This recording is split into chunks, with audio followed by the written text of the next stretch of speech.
কে জিতবে আজকে, সানরাইজ হায়দ্রাবাদ নাকি কলকাতা নাইট রাইডার্স? করবুলের উপর জিতবো রে, এই টিমটা কোথায় হারাই গেল? খেয়াল করে দেখবেন, যাদের কাছে 3টা ট্রফি আছে কিন্তু তারা এবছর কোনো ধরনের ভালো ছন্দে নাই। কি কারণে ছন্দে নাই? এই দলটার মাঝখানে কোনো ধরনের ব্যালেন্স নাই।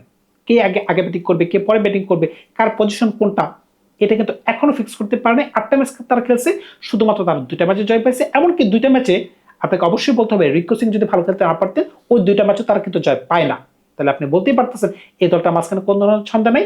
আপনি যত কথাই বলেন, ফিন অ্যালেন বিশ্বকাপের মঞ্চে যেখানে 30 বলে বা 33 বলে সেঞ্চুরি করতে পারছেন, কোথায় হারিয়ে গেলেন তিনি?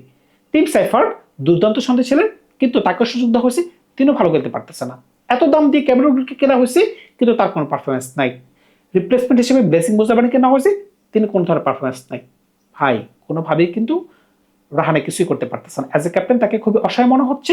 তো অন্যদিকে সানরাইজ হায়দ্রাবাদ দুর্দান্ত খেলতে পারতেছে, কিন্তু তাদের কিন্তু যাত্রা কিন্তু এতটা ভালো ছিল না।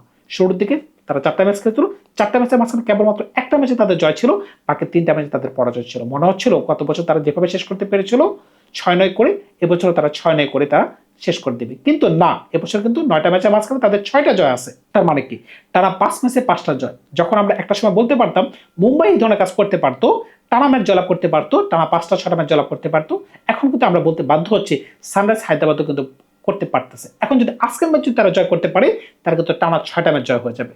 আপনি যদি খেয়াল করে দেখেন, সর্বশেষ ম্যাচে তারা কিন্তু মুম্বাইয়ের মাটিতে মুম্বাইকে 243 রান কিন্তু চেস ডাউন করতে পারছে সহজে। 18তম ওভার যদি আপনি 8-9 বল হাতে রেখে যদি 243 রান চেস করতে পারেন, তাহলে কিন্তু এটা একটা বিরাট অ্যাচিভমেন্ট। এমনকি অন্য দলের সাথে কিন্তু আপনি ভালো করতে পারছেন। দিল্লির সাথে আপনি 242 রান করছেন, দিল্লিকে আপনি 242 রান করতে দেন নাই। এছাড়া রাজস্থান রয়্যালসের সাথে 228 রান রাজস্থান রয়্যালস আগে করতে পারছে, আপনি কিন্তু 228 রান চেস ডাউন করে ফেলছেন। আবার রাজস্থান রয়্যালসের সাথে আপনি আগে 212 রান করতে পারছেন, কিন্তু রাজস্থান রয়্যালসকে 212 করতে দেন নাই। বুঝতে পারতেছেন? ওই ম্যাচ থেকে কিন্তু মূলত টার্ন হয়েছে। কিভাবে টার্ন হয়েছিল?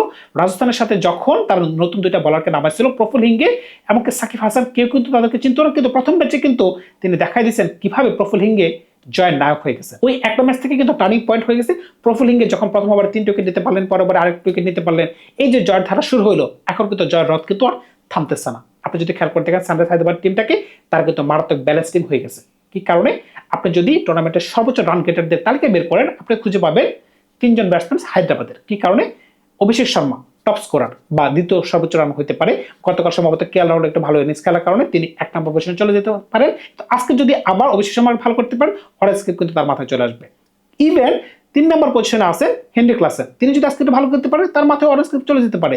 এমনকি ঈশান কিষান, তিনিও কিন্তু এই দৌড়ে আছেন, প্রায় 400-র কাছাকাছি তারও রান আছে। সুতরাং বুঝতেই পারতেছেন, টপ 4-এর মাঝখানে যদি আপনাদের এই ধরনের ব্যাটসম্যান থাকে, ইভেন 11 নম্বর পজিশনে ঈশান মালিঙ্গা, যিনি দুর্দান্ত বোলিং করতে পারতেছেন, তার কাছে আছে 15টা উইকেট, তিনি কিন্তু ভুবনেশ্বর কুমারকে পিছন থেকে দৌড় দিতেছেন যে ভাই, পার্পল ক্যাপের জন্য কিন্তু আমিও কিন্তু লাইনে আসি। ভাই, মারাত্মক ব্যালেন্স টিম হয়ে গেছে। এখন একটা দল যদি কম্বিনেশন ওরাস ভালো খেলতে পারে, তখন কিন্তু এই দলের পারফরমেন্স কিন্তু চোখে লাগে। আপনি খেয়াল করে দেখেন, এক ম্যাচে ঈশান কিষান 1 বলে আউট করে যাচ্ছেন, এক ম্যাচে অভিষেক শর্মা 1 বলে আউট হয়ে যাচ্ছেন, কিন্তু অ্যাজ এ টিম তারা সবাই মিলে ভালো খেলতে পারতেছেন। আপনি অনেকের বর্মার পারফরমেন্স ভুলতে পারবেন না, আপনি লাস্ট ম্যাচে সালিনের পারফরমেন্স ভুলতে পারবেন না, তিনি 10 বলে 30 করতে পারছেন। প্রত্যেকটা ম্যাচে কিন্তু এই ধরনের ইম্প্যাক্ট প্লেয়ার কিন্তু ভালোই করতে পারতেছেন। এখন যখনই আপনি দল থেকে 2টা প্লেয়ারকে বের করে দিলেন, এই দলটাকে দেখতেই ভালো লাগতেছে। কোন 2টা প্লেয়ার? জয়দীপ উনাদকাত, এমনকি হার্ষল প্যাটেল। আমি কিন্তু এই কথাটা বারবার বলি, তারা যখনই দলের সাথে খেলতেছিল, মনে হচ্ছে তারা সানরাইজ হায়দ্রাবাদের জন্য খেলে না, বিপক্ষ দলের জন্য খেলে। কারণটা কি? তারা যে ধরনের বল করে, মনে হয় যেন আমাকে মারো আমাকে মারো। কিন্তু প্রফুল হিঙ্গে, সাকিব হাসান কিন্তু ওই ধরনের বলিং করতেছে না। সেই সাথে যখনই প্যাট কামিন্স দলের সাথে যুক্ত হয়ে গেলেন, তখন তাদের বলিং ভালো হয়ে গেল, ওপর থেকে তাদের ব্যাটিং কিন্তু আগের থেকে ভালো ছিল। এখন কিন্তু তারা ক্লিক করতে পারতেছে রেগুলার বেসিসে। অন্যদিকে এখন যদি কলকাতায় আসেন, কলকাতা আজকে কোন ধরনের পরিবর্তন করতে পারে?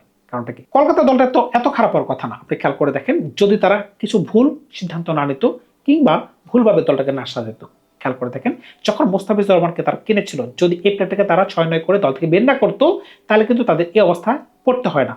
হয়তোবা পাতিরানা ইনজুরি কবলে পড়েছিল, তার পরিবর্তে কিন্তু এই বলটাকে তো ভালো করতে পারতো। কিন্তু যখন আপনি রিপ্লেসমেন্ট বলা হিসেবে ব্লেসিং মুস্তাফাকে নিলেন, তিনি কিছু করতে পারতেছেন না।